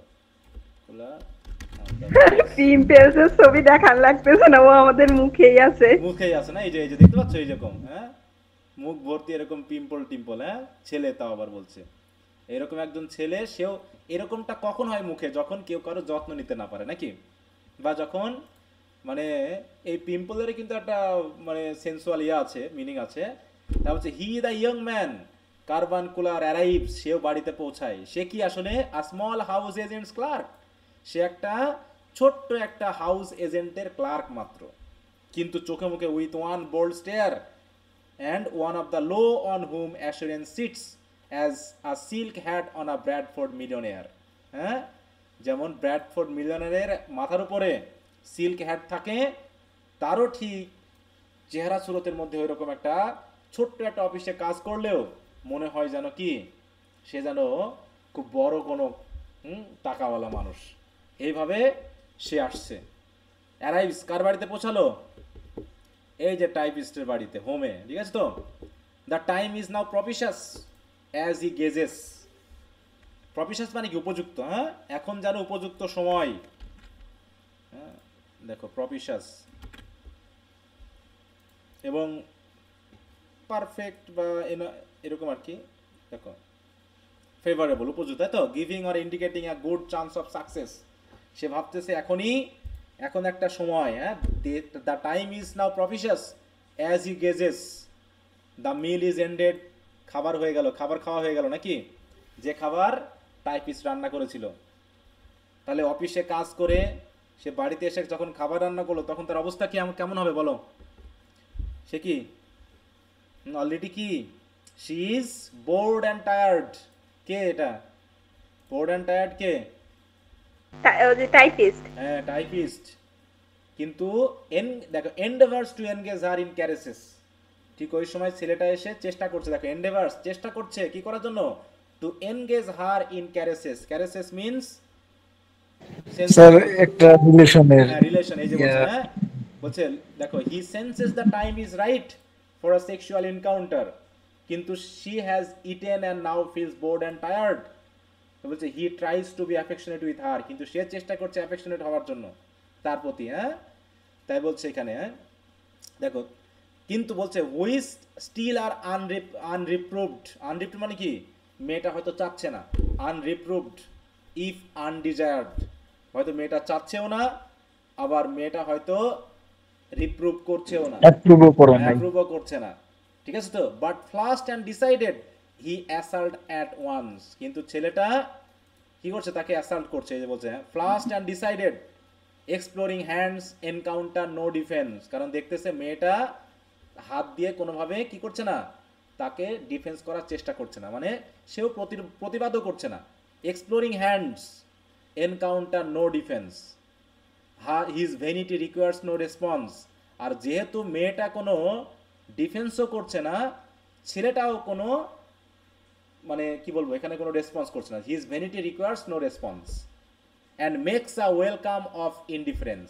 অতএব ইনডিফারেন্টলি দুইজনের যে সেন্সুয়াল রিলেশনশিপ সেটা কি করলো, তারা কমপ্লিট করলো, এরকম makes a welcome of indifference, মানে ইনডিফারেন্স, দুইজনই ইনডিফারেন্স, মেয়েটাও ইনডিফারেন্স, ছেলেটাও ইনডিফারেন্স। তাহলে they have sensual relationship, but actually this is not a successful relationship. ব্যাপারটা এরকম। তার মানে এখনকার মানুষদের মধ্যে সেন্সুয়াল বলো, ফিজিক্যাল বলো, খাবার দাবার বলো, প্রাকৃতিক বলো, কোনো কিছুতেই যেন তাদের কোনো কি নেই বলো, কোনো আগ্রহ অন্তর নেই, আগ্রহ। warmth নেই, আনন্দ নেই, পিসফুলনেস, হ্যাঁ, সব কিছুতে কি ডিসইলিউশনমেন্ট, ঠিক আছে তো, সব কিছুতে ডিট্যাচমেন্ট, হ্যাঁ, ফ্র্যাগমেন্টেশন, তারপরে হচ্ছে কি ডিসকানেকশন। দেখো অন্তরের মিল নেই, মেয়েটা চাচ্ছে না, তাই তো, ছেলেটাও মানে এটাতে কিছু মনেও করছে না, ঠিক আছে? এরকম ভাবে বলছে যে এটা যেন কি বলছে, যেন টাইরেসিয়াস এটা যেন আগে থেকে ফিল করছে, এটা যেন বুঝতে পারছে, যেটা হচ্ছে কি মডার্ন ম্যান, মডার্ন পিপলের এগুলো হচ্ছে mentality. And I Tiresias have for suffered all enacted on the same divan and bed. তখন টাইরেসিয়াস বলতেছে যে এরকম ডিভান বা বেড এই যে অ্যাক্টিভিটিগুলো ওগুলো সে আগে থেকেও ফর সাফার্ড করেছে, কারণ এরকম কাজ সে এনাক্টেড হয়েছে পূর্বে, সেগুলো সম্পর্কে সে অভিজ্ঞ আর কি। And I who have sat by Thebes, দেখো তাহলে টাইরেসিয়াস কোথায় ছিল এতদিন বলো, কোন শহরের সে? স্যার থেপস। থিপসের ছিল। সে বলতেছে যদি আমি থিপসে বসে আছি কিন্তু below the wall and walked amongst the lowest of the dead, কিন্তু আমি তো হ্যাঁ ডেড যারা তাদের সাথেও আমার হাঁটার অভিজ্ঞতা আছে, মানে কি অনেকে মারা গেছে কিন্তু আমি এখনো জীবিত আছি। কারণ কি সে কয়টা জেনারেশন পেয়েছিল জানো বাঁচার গিফট পেয়েছিল বলো? 7 জেনারেশন, তাই না? যে সে 7 জেনারেশন পর্যন্ত লাইফ পেয়েছিল, বুঝতে পেরেছ? অতএব সে যারা মারা গেছে এবং যারা ভবিষ্যতে আসছে এবং যারা অতীতে গেছে সব কিছু মিলে সে মানুষের জীবন স্টাডি করতে পেরেছে, অতএব সে আগে থেকে সব বুঝতে পারে। এবং শেষে দেখো কি হলো, শেষে এটা তো ব্র্যাকেটের ভিতরে bestows one final parting kiss, ওই ছেলেটা শেষ পর্যন্ত পার্টিং কিস দিল and gropes his way finding the stairs unlit. তারপরে হাতড়াতে অন্ধকারের মধ্যেই, হ্যাঁ, কোনো আলো নেই, সে কোনো রকমভাবে আনলিট মানে কি অন্ধকার আলোতেই সিঁড়ি খুঁজে সে চলে গেল। কি কথা বুঝতে পেরেছ? তাহলে কি এই যে এখানে খাবার, তারপর জীবন, তারপর হচ্ছে সেক্সুয়াল রিলেশনশিপ, এর ভিতরে কি কোনো রকম কোনো মানুষের আন্তরিকতা কি বোঝা গেল এখানে বলো তো? সবকিছু মেকানিক্যাল মনে হলো? সবকিছুর মধ্যে কি টাকা ইনকাম, টাকা ইনকামটা মেকানিক্যাল, ওই টাকা ইনকাম করে জীবন চালানো, খাওয়া দাওয়া, নিজের রুম ভাড়া দেওয়া, এগুলোও মেকানিক্যাল। এমনকি মানুষের সেন্সুয়াল রিলেশনশিপগুলোও কেমন জানি মেকানিক্যাল। ঠিক কেমন ওই যে অনেকটা ওই ট্যাক্সি, হ্যাঁ, ইট ইজ লাইক ওই যে বলছে না যে মানুষের জীবন তো তাও তো ইঞ্জিন চলতে থাকে, অফিসের কাজ শেষ, ডেস্ক থেকে মাথা তুললাম, চোখ তুললাম, পিঠ তুললাম, কিন্তু ইঞ্জিন তো বন্ধ হয়ে যায়নি, ইঞ্জিন তো চলতেই থাকে। ঠিক অনেকটা ওয়েটিং থ্রবিং ট্যাক্সির মতো, ঠিক আছে? এইভাবে মোটামুটি জীবন চলছে। তো এইগুলো একটু দেখবা। তারপরে দেখো এই যে শেষের দিকে কি বলছে যে the young man gives a final condensing kiss before fumbling to find the stairs in the dark, emphasising the mechanical and unfeeling nature of encounter. হ্যাঁ, এইভাবে। তো এখানে আমরা কি দেখলাম যে দেখো এই সিগনিফিকেন্সটা দেখি। This scene is crucial in the Waste Land overall structure serving as narrative and thematic nexus. এখানে যেটা দেখানো হয়েছে দেখো দ্য ডেপ, এই যে the at the Violet Hours passage is masterfully fusion of myth and modernity, richly layered with symbolism, social critique and psychological insight. Through Tiresias' eyes, Eliot reveals the bleak reality of urban life, a mechanical existence marked by alienation, emotional numbness, and the erosion of authentic human connection. The scene's clinical precision and mythic resonance underscores the poem's central concern about fragmentation, disillusionment, and the relentless passage of time. এই যে এইগুলোই প্রত্যেকটা ছোট ছোট image যেগুলো দেওয়া হয়েছে, প্রত্যেকটা ইমেজগুলো কি নির্দেশ করছে? আসলে আমাদের এই মডার্ন স্পিরিচুয়াল ক্রাইসিসকেই নির্দেশ করছে। কোনো কিছুর মধ্যে আমাদের যেন স্পিরিটটা নেই। কি কথা বুঝতে পারছো? জি স্যার। আচ্ছা, তারপর এটা দেখি। এবার আরেকটা মেয়ের কথা বলতে দেখো। She turns and looks a moment in the glass. একটা মেয়ে মনে করো, হ্যাঁ, ওই টাইপিস্টকেই বলতে পারো, মনে করো টাইপিস্টের ঘটনাটাই, যদি অন্যটা, সে কি করলো, তারপরে সে উঠে আয়নার দিকে তাকিয়ে নিজেকে একটু দেখে নেওয়ার চেষ্টা করলো। দেখো, hardly aware of her departed lover, তার যে লাভার চলে গেছে সেদিকে তার কোনো খেয়ালই নেই, ঠিক আছে তো? তার লাভার তার থেকে যে চলে গেছে সে তাতে কোনো মনোক্ষুণ্ণতা হয়নি, তার মনে কোনো সমস্যা নেই, বরং সে কি দেখতেছে, তার চেহারা দেখতেছে যে চেহারা ঠিক আছে কিনা। হ্যাঁ, বুঝতে পেরেছ? Her brains allows one half formed thought to pass, শুধু তার মনে মনে বা ব্রেনে একটা চিন্তাই চলতেছে, তাও বলছে হাফ ফর্ম থট, মানে কিছুটা ফন্ড হয়েছে, সেটাই তার মাথায় চলতেছে, সেটা হলো কি ওয়েল নাও দ্যাট ইজ ডান, যাক শেষ পর্যন্ত বাঁচা গেল, হ্যাঁ, I am glad it's over. মানে কি কি বলতে চাচ্ছে বলতো, কি সিন বলতে চাচ্ছে, এটা মাথায় শুধু একটাই ঘটতেছে, তার স্যার মা বাবা চলে রিলেশন গেছে, শেষ হয়ে গেছে, সে বেঁচে গেছে। সে বেঁচে গেছে, তার মানে এই রিলেশনশিপে সে সুখী ছিল না। এখনকার মেয়েদের বা ছেলেদের চিন্তা ভাবনা, একটার পরে একটা রিলেশনশিপ ভাঙতেছে আর সে সন্তুষ্ট হচ্ছে যে যাক এটা থেকে বাঁচলাম। তারপর হচ্ছে ওয়েল, দেখো well now that is done, খুব ভালো হয়েছে, শেষ হয়েছে, I am glad it is over, well lovely women stoops to folly and pace about her room again and alone, যেখানে এই লাভলি উইমেন বিউটিফুল উইমেনরা এভাবেই আস্তে আস্তে কি হয় নিজের বোকামির মধ্যে ফলির মধ্যে পড়ে যায় এবং শেষ পর্যন্ত হারাতে হারাতে সে একাকিত্বে ভুগতে থাকে। Paces about a room again alone, দেখো she smooths her hair with automatic hand and puts a record on the gramophone. তারপর করে কি, লাভার চলে গেছে, বেঁচে গেছে, চুলগুলো একটু বেশ অটোমেটিক হ্যান্ড দিয়ে স্মুথ করে অমনি সে গ্রামোফোন চালিয়ে দিয়ে মানে মোবাইল হাতে নিয়ে সে এখন রিলস দেখা শুরু করে দিয়েছে, মানে কোনো ঘটনাই ঘটেনি। তাহলে আদৌ কি এটা রিলেশনশিপ ছিল বলো, এটা কি ছিল কিছু? কি সম্পর্ক হলো, কি থাকলাম একজন মানুষের সাথে যে তার চলে যাওয়াতে আমার কোনো ধরনের ফিলিং হচ্ছে না, বরং আমি আমার মতো স্বাভাবিক ভাবে জীবন চালাইলাম, জীবন চললো। দেখো এটা বলছে কি, this passage describe a women's detach reaction after a brief perhaps regrettable encounter with her lover. She shows দেখো little emotion, almost mechanically going through her routine, looking at herself in the mirror, smoothing her hair and playing music, highlighting the emotional emptiness and loneliness that can follow such moments. সে একাকী, কিন্তু সে কি একাকিত্ব বোধ করছে নাকি একাকিত্ব কাটানোর জন্য সে এখন রিলস দেখা শুরু করে দিয়েছে নাকি? আমাদের এখন তো আর গ্রামোফোন হবে না, এখন রিলস দেখবো। রিলস দেখা শুরু, পরক্ষণে আবার একটা সুন্দর মেসেজ পাইলাম, অমনি তার সাথে চ্যাট শুরু হয়ে গেল। চ্যাট শুরু হইলো, কিছুদিন চললো, আবার ব্রেকআপ হয়ে গেল, রিলেশনশিপ শেষ হয়ে গেল।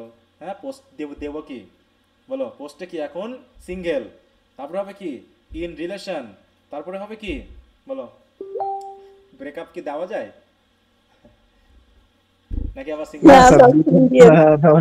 ওটা দেওয়া গেলে ভালো তো, ফেসবুকে বলতে হবে যে এখন ব্রেকআপ রিলেশনশিপে আছি। তারপরে আবার এই হচ্ছে আমাদের। তাহলে এটা কোন সময় লিখেছে দেখো, সেই সময় লিখেছে কবি, আর এখন আমরা এগুলো কিন্তু দেখছি বা বুঝছি, বুঝতে পেরেছো? এগুলো তোমরা একটু পড়বা, আমি যেগুলো এগুলো দিচ্ছি তোমরা এগুলো একটু পড়বা আর একটু ভালো হবে। আচ্ছা কয়টা অনেক বেজে গেছে, তাহলে আজকে একটু এখানে রাখলাম। তোমাদের হাতে এখানে মনে 7টা আছে নাকি, নাকি 6টা আছে? 7টা 7টা 7টা 7টা পার্ট, 7টা আছে। ওকে, তাহলে 6 এবং 7 তোমরা একটু পড়বা, মনে থাকবে দিয়ে আগামী যেহেতু 4 নম্বরটা ছোট, একটা মাত্র স্টেঞ্জা, 5মটাতে আছে, তার মানে আগামী ক্লাসে আমরা মোটামুটি শেষ করতে পারবো, একটু সময় নিয়ে হলেও। কিন্তু একটু পড়ো, আমি একটু এই যে এতগুলো পেজ তোমাদের এগুলো দেওয়ার চেষ্টা করেছি, তার মানে জিনিসটা যাতে বুঝতে পারো। কারণ এই কবিতাগুলো মানে দেখো, মানে বুঝতে বুঝতে একটু ভালো লাগা কাজ করবে। তাছাড়া প্রথম প্রথম এমনি যদি সিঙ্গেল পড়ো, এগুলা কি ভালো লাগবে পড়তে কবিতা? কিছু বুঝবা? না স্যার। দেখো প্রথম দিকে কিন্তু একটা ওইরকম লাগছিল, কিন্তু এখন একটা জিনিস বুঝতে পেরেছো যে আসলে এই ডিটাচমেন্টটা বোঝাতে গিয়ে তিনি ফ্রেমটাই ওইরকম করেছেন কবিতার, ঠিক আছে? কবিতার সেন্সিতে আমাকে নির্দেশ করে এরকম ব্যাপারটাকে। এই যে প্রথম দিকে স্যার বিরক্ত লাগতেছিল, কিন্তু পড়তে পড়তে ভালোই লাগছে, পরে আস্তে আস্তে ভালো লাগবে, আরো একবার পড়ার পর আবার রিভিশন দিলে দেখবো যে ভালো লাগবে। আচ্ছা, আর এই কবিতাগুলো স্লোলি না পড়লে মানে একদম বোধগম্যতা আসবে না। কিছু কিছু কবিতা আছে আবার বেশ সহজে হয়ে যাবে, কিন্তু কিছু আছে এগুলো এরকম টাইপের। বিশেষ করে 19th সেঞ্চুরি, এটা কি 20th সেঞ্চুরি, তাই না? আমি জানি কি পড়াচ্ছি তোমাদের, ওয়েস্টল্যান্ড, তাই না?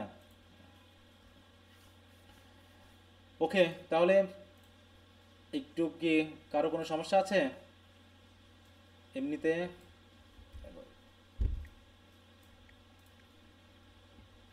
আচ্ছা, যদি সমস্যা না থাকে একটু পড়তে থাকো। আর নভেল টভেল কি পড়তেছো?